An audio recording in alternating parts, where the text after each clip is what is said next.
오늘 이 말씀을 가지고 익숙함의 위험성이라고 제목을 한번 붙여봤습니다.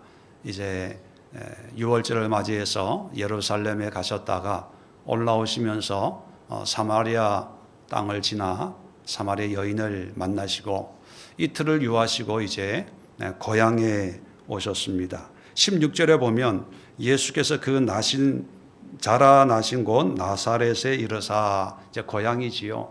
자, 안식일이 되었습니다. 늘 하던 대로 회당에 나가셨습니다. 예수님도 성장하면서 늘 회당에 문제 많고 또 예수님이 보시기에 이건 아니다 싶은 그런 모습이 분명히 있었겠지요. 그럼에도 불구하고 늘 하시던 대로 그 얘기는 뭐냐면 꾸준하게 회당에 나가셨다는 것을 알 수가 있습니다. 자, 이제 회당에 가서 이제 이사야 글을 이제 읽습니다. 이 회당이라고 하는 시간이 길지 않아서 간단하게 회당에 대해서 좀 소개해 드리면 예루살렘 성전이 이제 바벨론에 의해서 무너진 다음에 제사를 드릴 수가 없고 포로로 끌려간 상황이 된 것이요. 성전이 없기 때문에 유대인들은 이제 335 모여서 우리가 뭘 잘못했냐, 하나님이 말씀하신 게 뭐냐, 제사가 아니라 말씀을 함께 공부하고 나누는 그런 모임이 생겨났는데 이게 회당의 원조입니다. 우리가 에클레시아나 어떤 소그룹 모임처럼 교회 가기는 좀 그렇고 어떤 장소에 모여서 335 모여서 말씀을 이제 공부하는데 이제 그게 이제 확대되고 발전이 되어서 이 회당은 유대인들의 신앙의 어떤 훈련 장소, 교육의 장소의 의미를 가지고 있습니다. 물론 예루살렘 성전에서 절기를 지키고 제사를 드려야 되겠지요. 자, 그런데 이 회당은 회당의 장이 있습니다. 회당의 장, 연장자가 될 수도 있고 그 회당을 지은 어떤 그런 사람이 될 수가 있는데 이 회당은 유대인들이 거룩한 어떤 하나님의 공동체 이런 의식은 없습니다. 거룩한 것은 오직 성전, 예루살렘 성전뿐이고 이 회당은 동네 여기저기 마음만 먹고 돈이 있으면 지주가 지을 수도 있고 또 동네 사람들이 참석을 하는데 이 회당의 예배라고 할 수는 없지만 모임은 어떤 식이냐 하면 일반적으로 회당장이 성경을 가르치기도 하지만 우리가 에클레시아 하면 리더가 다 하는 게 아니라 돌아가면서 성경을 읽기도 하고 받은 은혜 나누는 것처럼 때로는 그 회중들 속에 있는 사람이 자기가 받은 은혜나 또 어디 가서 배운 것, 또 들은 것 이런 말씀을 이제 낭독하고 간단하게 그 의미를 소개하기도 합니다. 자, 그래서 이 청년 예수님도 회당에 갔는데 그날 이제 네가 예수 당신에 한번 해볼래? 청년이니까 고향이니까 어른들 다 있었겠지요. 자, 그랬을 때 그런 분위기 속에서 예수님이 이제 이사야의 글을 읽습니다. 이 당시는 성경책이 두루마리로 굉장히 커요.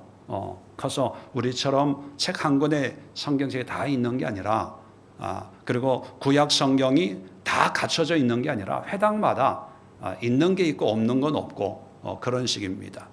그래서 이 고향 회당에는 아마 이사야 글이 있었던 것 같아요. 회당장이 이 이사야 글에서 한번 네가 좋아하는 은혜 받은 말씀을 한번 읽어보거라 그렇게 얘기를 했겠죠. 자, 그랬을 때 예수님이 이제 18절부터 19절의 말씀 이사야 61장 1절 2절의 말씀을 읽습니다.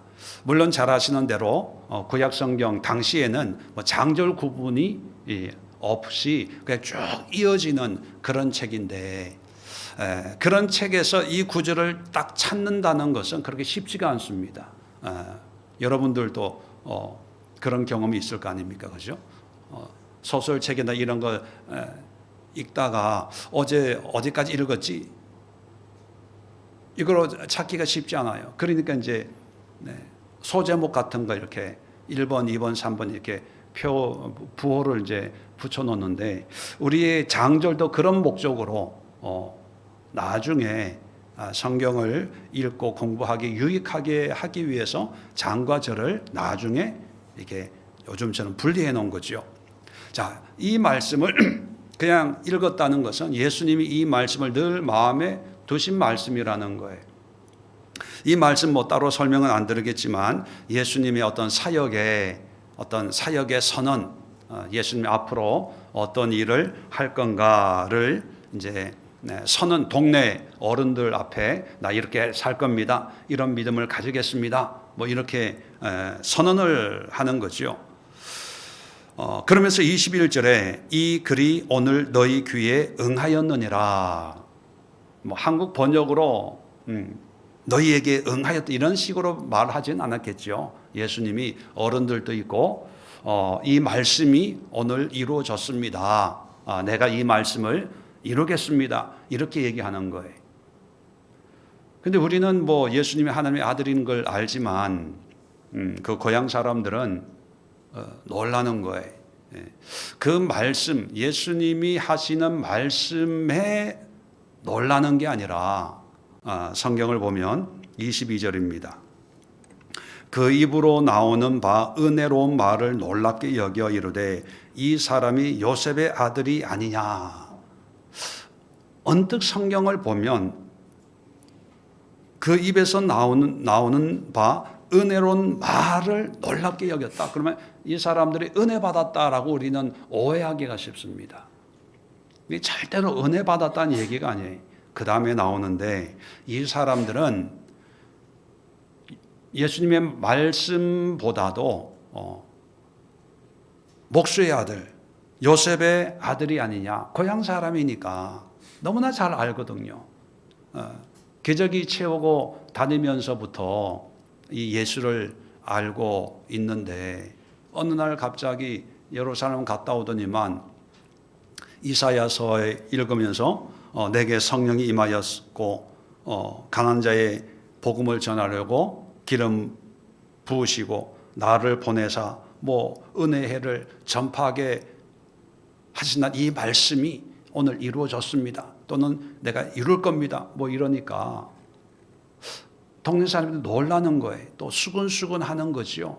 자, 그 수근수근 하는 그 마음, 그 동네 사람들의 그 마음을 예수님이 아시고, 자, 23절에 이렇게 얘기합니다. 너희가, 이제 회중들이죠, 반드시 의사야 너 자신을 고치라 하는 속담을 인용하여 내게 말하기를 우리가 들은 바 가버나움에서 행한 일을 내가 고향 여기서도 행하라 하리라. 사람들이 이러고 있다는 거예요. 그 말씀에 귀를 기울이는 게 아니고 요셉의 아들, 목수의 아들인 예수, 인간인 그 예수를 보면서 속담이 있습니다. 속담, 이 당시에 통용되는 속담이 의사에 너 자신을 고치라. 이게 무슨 뜻일까요? 의사는 남을 고치는 사람이잖아요. 그런데 남을 고치지 말고 너나 고쳐. 우리 요즘식으로 표현하면 어떤 뉘앙스가 있습니까? 네, 너나 잘하세요. 너 앞가림이나 하세요. 왜냐하면 목수 가난한 집안에서 뭐 가난한 자에게 뭐 복음을 전하고 눈먼 자를 눈을 뜨게 하고 자유를 주고 뭐 하나님의 은혜를 선포하고 뭐 너나 잘하세요. 너 가정이나 잘 챙겨. 이런 생각을 가지고 있다는 걸 예수님이 아시는 거예요. 그 얘기는 뭐냐 하면 예수님이 말씀을 전해도 사람들은 안 들어요. 그 말씀에 집중을 안 해요. 제 요셉의 아들 아니야? 누구의 유다의 형 아니냐? 마리아의 장남 아니야? 목수 아버지 일찍 돌아가시고 뭐 성경에는 잘 나와 있지 않지만 아버지 일찍 돌아가시고 가업을 이어서 그냥 근근히 살아가는 그 예수 아니야? 예수님의 설교라고 표현하면 예수님의 설교나 말씀이 안 들어오고 영적인 은혜의 말씀이 안 들어오고 육적인 생각으로 가득 차 있는 거지요. 그러니까 그 수근수근하는 것을 예수님이 아시고 24절에 또 이렇게 얘기합니다. 내가 진실로 너희에게 이르노니 선지자가 고향에서는 환영을 받는 자가 없느니라. 왜 선지자가 고향에서 환영을 못 받을까요? 너무 잘하니까, 너무 익숙하니까 기대치가 없는 거예요.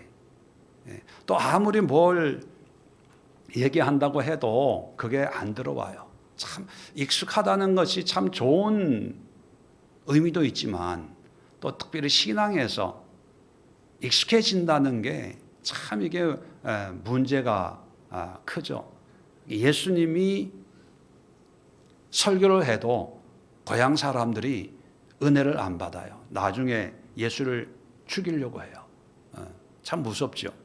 자, 그러면서 25절에 한 예를 듭니다. 엘리야와 엘리사의 예를 들어요.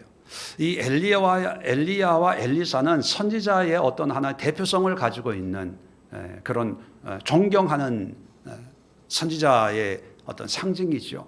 근데 엘리야가 3년 6개월 흉년이 들었을 때 하나님이 누구에게 보냈냐? 이스라엘 사람이 아니라 저 시돈 사르밧 이방인입니다. 이방인 과부가 하나님 마음에 들어서 그 이방인에게 보냈다. 이스라엘 사람들에게 엘리야를 부탁할 사람이 없었다. 이렇게 얘기하는 거고. 또 엘리사 때에 나병 환자, 한센 환자들이 많았지만 고침받은 사람은 이방인, 수리아 사람, 나만밖에 없다. 이 얘기는 뭡니까? 고쳐 하나님이 치유의 은혜를 베풀 사람이 이스라엘에는 없었다. 이런 얘기거든요. 그 얘기를 비유를 예를 드는 이유가 뭡니까? 여기에 하나님이 은혜 베풀 사람 아무도 없어.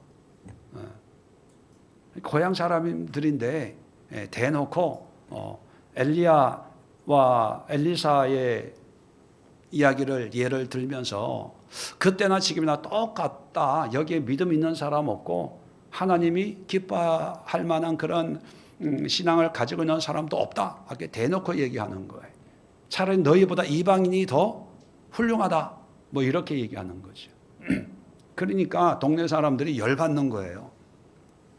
열받아서 28절에 회당에 있는 자들이 이것을 듣고 다 크게 화가 나서 일어나 동네 밖으로 쫓아내요. 그 동네에 건설된 낭떠러지까지 끌고 가서 밀쳐 떨어뜨리고자 하되 예수께서 그들 가운데로 지나가시니라. 죽을 뻔한 거죠. 멍석말이라고 그러죠. 옛날에 동네에서. 자, 여기서 참 고향 사람들은 예수에 대해서 너무나 잘 알고 있다고 생각을 합니다. 익숙한 거지요. 근데 우리가 신앙생활 하면서 또 교회 생활 하면서 또 믿음 생활 하면서 익숙해지는 건 참 좋은데, 그런데 문제가 뭐냐 하면, 자, 제가 4가지로 정리를 해놨는데 여러분도 한번 익숙해진다는 게 무슨 문제가 있냐. 자, 고향 사람들이 예수님의 말씀을 듣지만, 예수님을 보지만 영적인 말씀, 영적인 관점으로 보지 않고 인간적인, 육적인 관점으로 봐요. 그래서 목수의 요셉의 아들이 아니냐. 다른 성경을 보면요, 마가복음 6장 3절의 병행 구절인데, 이 사람이 마리아의 아들 목수가 아니냐, 야고보와 요셉과 유다와 시몬의 형제가 아니냐, 그 누이들이 우리와 함께 여기 있지 아니하냐 하고 예수를 배척한지라. 배척을 했어요. 왜 배척을 했을까요?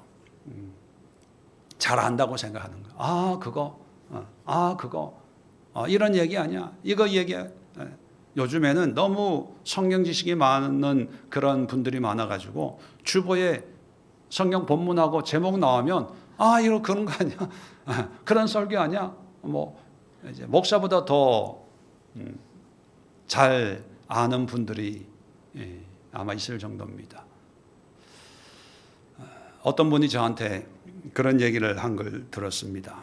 목사님 설교를 이제 인터넷으로 들을 때 그냥 들으면 길어서 그걸 1.5배, 2배속으로 들으면 빨리 착 들어온다는 거예요. 그 얘기를 들었을 때 제 기분이 아주 안 좋았어요. 왜냐하면 제 설교를 뭐 듣고 안 듣고 그걸 떠나서 제 설교가 뭐 이렇게 정보를 주려고 하는 게 아니라 그런 말씀 또 성경의 어떤 그런 해석 이런 걸 통해서 하나님의 음성을 듣고 하나님의 마음을 알고 하나님의 뜻을 좀 깨닫도록 하기 위한 어떤 그런 작업이 설교 아니겠습니까? 내 생각, 내 사상, 뭐 이런 걸 전달해서 공감과 동의와 어떤 지지를 구하는 게 아니잖아요. 한 절 한 절, 한마디 한마디, 하나의 주제, 첫 번째 주제, 두 번째 주제 이런 걸 통해서 하나님이 나에게 뭘 말씀하시고 뭘 깨닫게 하시려고 하나 이걸 좀 생각할 수 있게 또 말씀을 보면서 그런 생각을 하고 고민을 좀 하고 나를 좀 되돌아보는 시간을 갖도록 자극을 주기 위한 그래서 때로는 칭찬도 하고 때로는 찔리게도 하고 때로는 시험 들게도 하고 때로는 기쁨과 감사가 생기기도 하고 뭐 그런 어떤 하나님의 성령의 역사 가운데 이제 설교가 이루어지는 건데 그냥 들었다는 거예요. 그 설교의 내용 요약하고 뭘 얘기하려고 하는가 잘 들었습니다. 그것은 제가 설교를 잘못했는 건지 아니면 그분이 설교를 잘못 들은 건지 모르지만 아무 결실이 없는 거예요.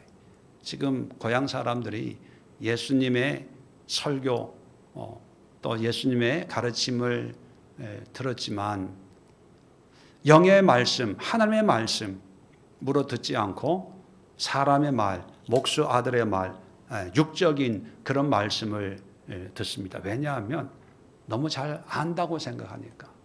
자, 그래서 익숙해지면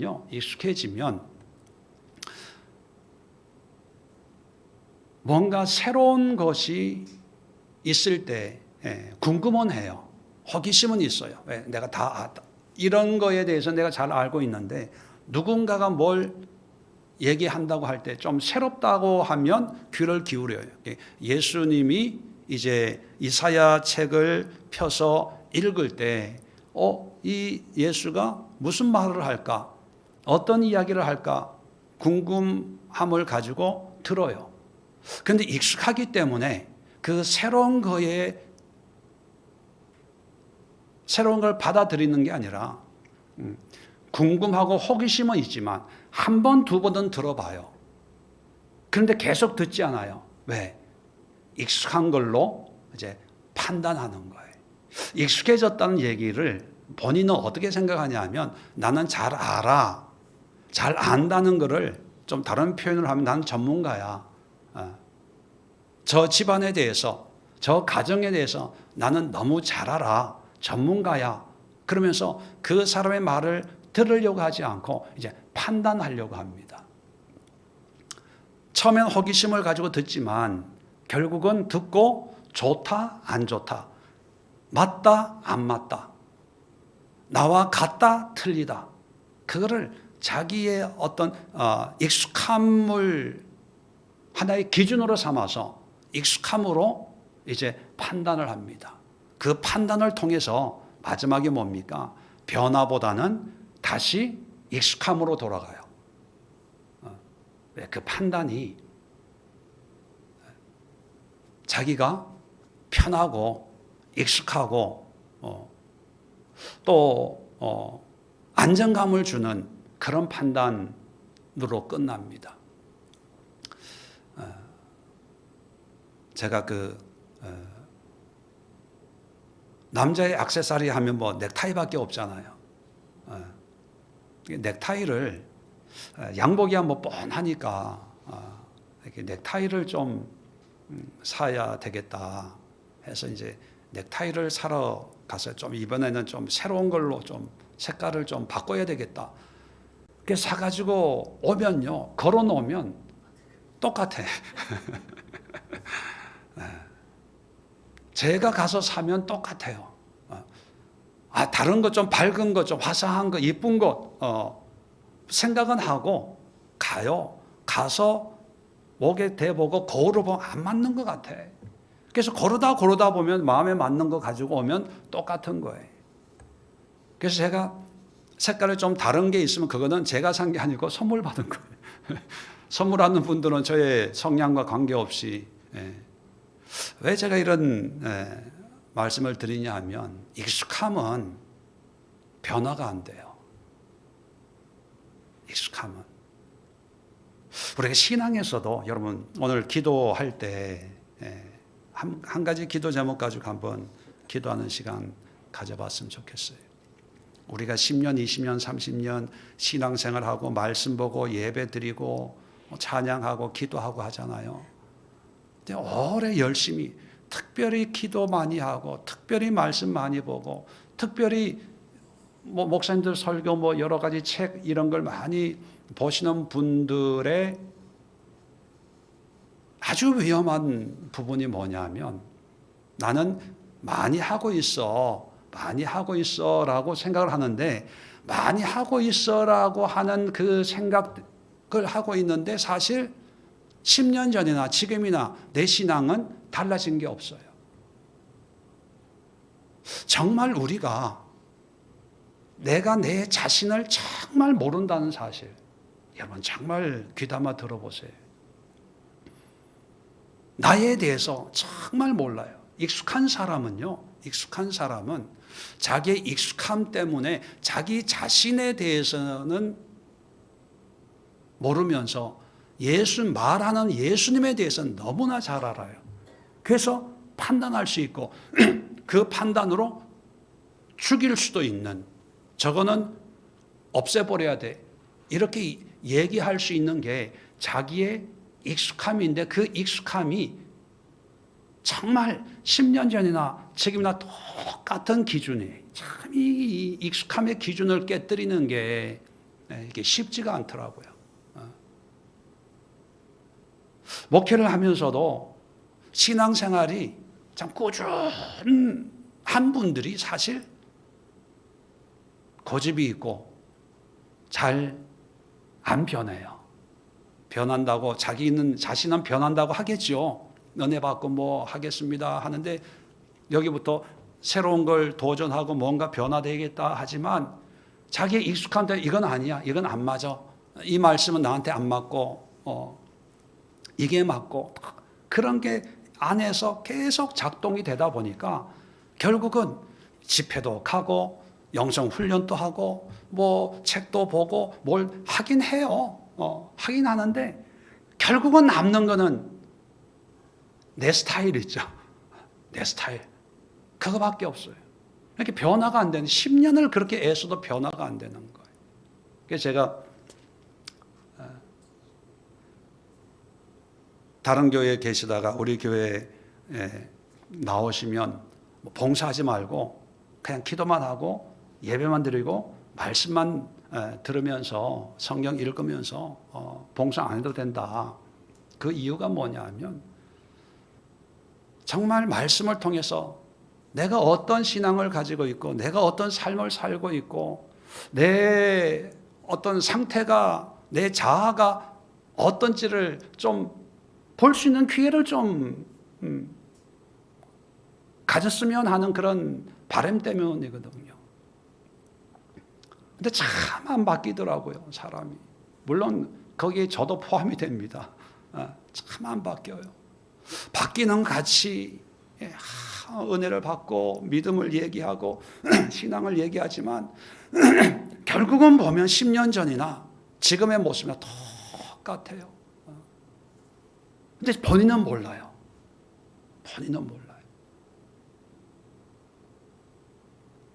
이 고향 사람들이 예수님의 말씀에 반응을 하는 이런 모습이 어쩌면 우리의 모습이 아닐까. 내가 원하는 것만 아멘하고 하나님의 말씀하시는 것에 대해서는 이건 내 스타일이 아니고 나한테 안 맞고 나는 이런 건 싫어요. 이런 거는 못해요. 이렇게 말씀하시면 나는 부담을 가져요. 뭐 이렇게 그러면서 그런 신앙생활을 10년, 20년, 30년 평생을 한다고 할 때 과연 하나님이 보시기에 고향 사람들에게 엘리야와 엘리사를 얘기하는 것처럼 그들의 그 신앙을 인정하지 않지 않습니까? 오히려 이방인들이 너희보다 훨씬 낫다 그런 예수님의 판단을 하시는 것처럼 우리를 향한 하나님의 판단도 대동소이하지 않을까. 참 무서운 이야기거든요. 오늘 이 시간 기도하시면서 익숙해지는 거에 대해서 여러분 좀 자극을 받으시고 내가 좀 변화되어야 되겠다 생각하는 거나 바라보는 거나 또 신앙생활 하는 거나 봉사하는 거나 2025년에 가졌던 그 마음 2025년을 끝내고 26년은 내 마음에 좀 안 맞아도 해보고 힘들어도 좀 해보고 아닌 것 같다고 생각이 되더라도 좀 해보고 받아들일 것 좀 받아들이고 순종할 것 좀 순종하고 고집 좀 한번 꺾어보고 그래야 뭔가 변화가 있고 결실이 있고 발전이 있고 때로는 퇴보할 수도 있어요. 안 좋아질 수도 있죠. 그러면 이렇게 하면 안 좋아지는구나. 또 하나 배우는 거죠. 또 깨닫는 거지요. 그러면서 또 다른 방법으로 해보고 끊임없이 하나님 앞에 매달리고 도전하고 시도하고 그것이 우리의 신앙의 여정이 아닐까라는 생각을 하면서 여러분 자리에 정돈하시고 하나님 익숙함을 벗어나서 믿음의 도전이 있는 2026년 되게 하옵소서. 우리의 신앙을 한번 되돌아보면서 함께 기도하는 시간 갖도록 하겠습니다. 주여 한번 힘차게